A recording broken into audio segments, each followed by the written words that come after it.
요한복음 1장. 태초에 말씀이 계셨다. 그 말씀은 하나님과 함께 계셨다. 그 말씀은 하나님이셨다. 그는 태초에 하나님과 함께 계셨다. 모든 것이 그로 말미암아 창조되었으니 그가 없이 창조된 것은 하나도 없다. 그에게서 생명을 얻었으니 그 생명은 사람의 빛이었다. 그 빛이 어둠 속에서 비치니 어둠이 그 빛을 이기지 못하였다. 하나님께서 보내신 사람이 있었다. 그 이름은 요한이었다. 그 사람은 그 빛을 증언하러 왔으니 자기를 통하여 모든 사람을 믿게 하려는 것이었다. 그 사람은 빛이 아니었다. 그는 그 빛을 증언하러 왔을 따름이다. 참 빛이 있었다. 그 빛이 세상에 와서 모든 사람을 비추고 있다.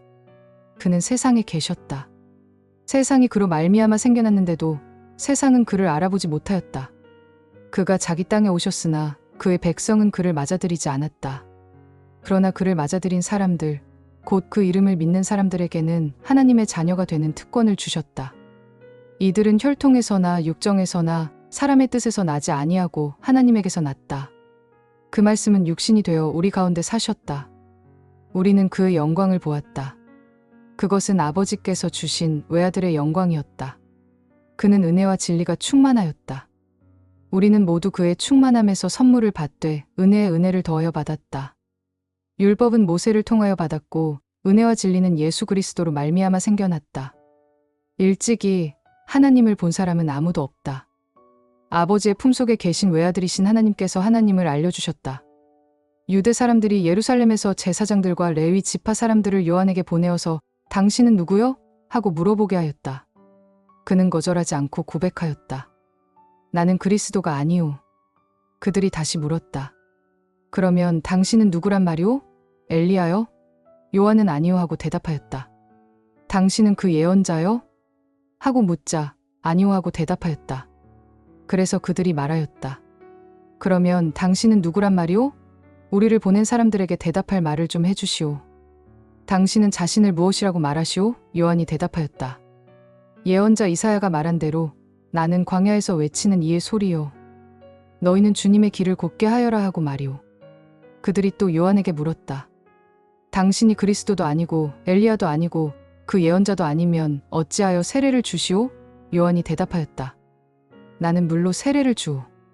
그런데 여러분 가운데 여러분이 알지 못하는 이가 한 분 서 계시오. 그는 내 뒤에 오시는 분이지만 나는 그분의 신발끈을 풀 만한 자격도 없소. 이것은 요한이 세례를 주던 요단강 건너편 베다니에서 일어난 일이다. 다음 날 요한은 예수께서 자기에게 오시는 것을 보고 말하였다. 보시오, 세상 죄를 지고 가는 하나님의 어린 양입니다. 내가 전에 말하기를 내 뒤에 한 분이 오실 터인데 그분은 나보다 먼저 계시기에 나보다 앞서신 분입니다 한 적이 있습니다. 그것은 이분을 두고 한 말입니다. 나도 이분을 알지 못하였습니다. 내가 와서 물로 세례를 주는 것은 이분을 이스라엘에게 알리려고 하는 것입니다. 요한이 또 증언하여 말하였다. 나는 성령이 비둘기같이 하늘에서 내려와서 이분 위에 머무는 것을 보았습니다. 나도 이분을 몰랐습니다. 그러나 나를 보내어 물로 세례를 주게 하신 분이 나에게 말씀하시기를 성령이 어떤 사람 위에 내려와서 머무는 것을 보거든 그가 바로 성령으로 세례를 주시는 분임을 알아라 하셨습니다. 그런데 나는 그것을 보았습니다. 그래서 나는 이분이 하나님의 아들이라고 증언하였습니다.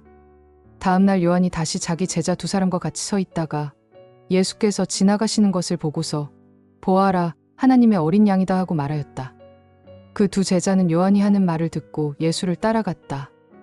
예수께서 돌아서서 그들이 따라오는 것을 보시고 물으셨다. 너희는 무엇을 찾고 있느냐? 그들은 랍비님 어디에 묵고 계십니까? 하고 말하였다. 예수께서 대답하셨다. 와서 보아라.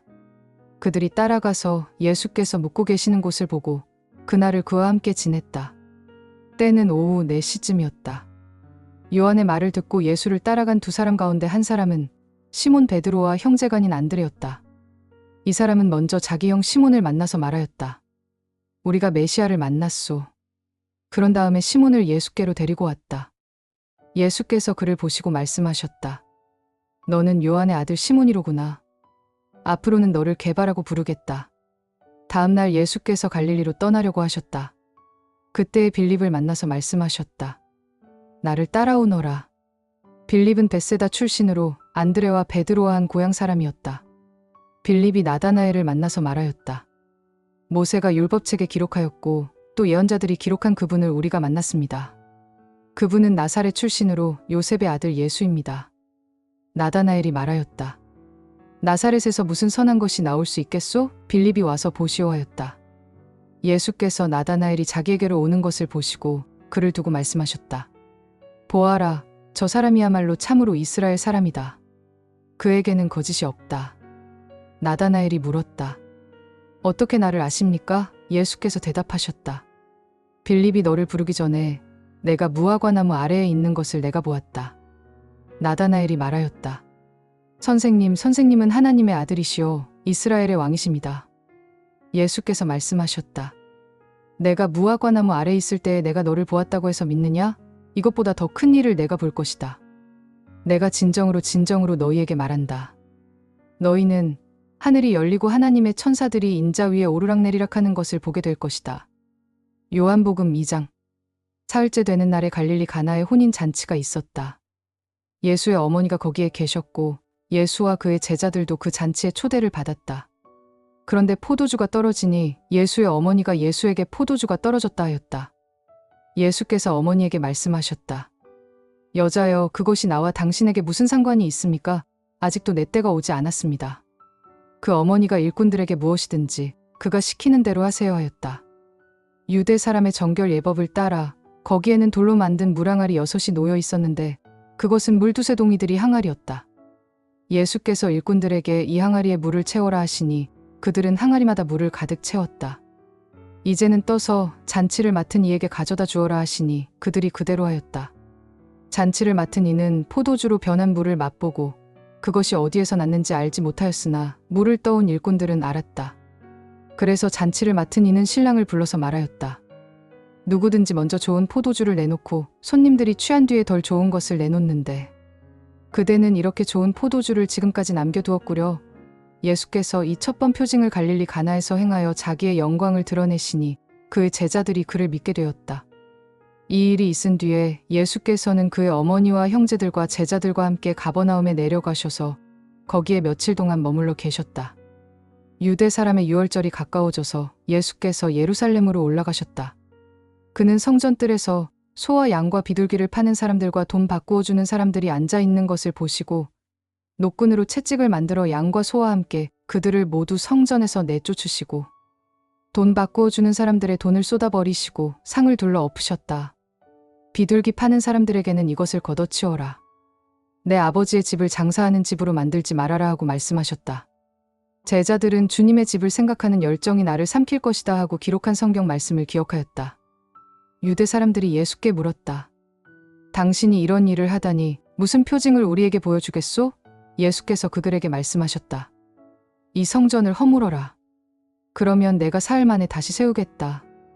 유대 사람들이 말하였다. 이 성전을 짓는 데에 46해나 걸렸는데 이것을 사흘 만에 세우겠다고요? 그러나 예수께서 성전이라고 하신 것은 자기 몸을 두고 하신 말씀이었다. 제자들은 예수께서 죽은 사람들 가운데서 살아나신 뒤에야 그가 말씀하신 것을 기억하고서 성경 말씀과 예수께서 하신 말씀을 믿게 되었다. 예수께서 유월절에 예루살렘에 계시는 동안에 많은 사람이 그가 행하시는 표징을 보고 그 이름을 믿었다. 그러나 예수께서는 모든 사람을 알고 계심으로 그들에게 몸을 맡기지 않으셨다. 그는 사람에 대해서는 어느 누구의 증언도 필요하지 않으셨기 때문이다. 그는 사람의 마음 속에 있는 것까지도 알고 계셨던 것이다.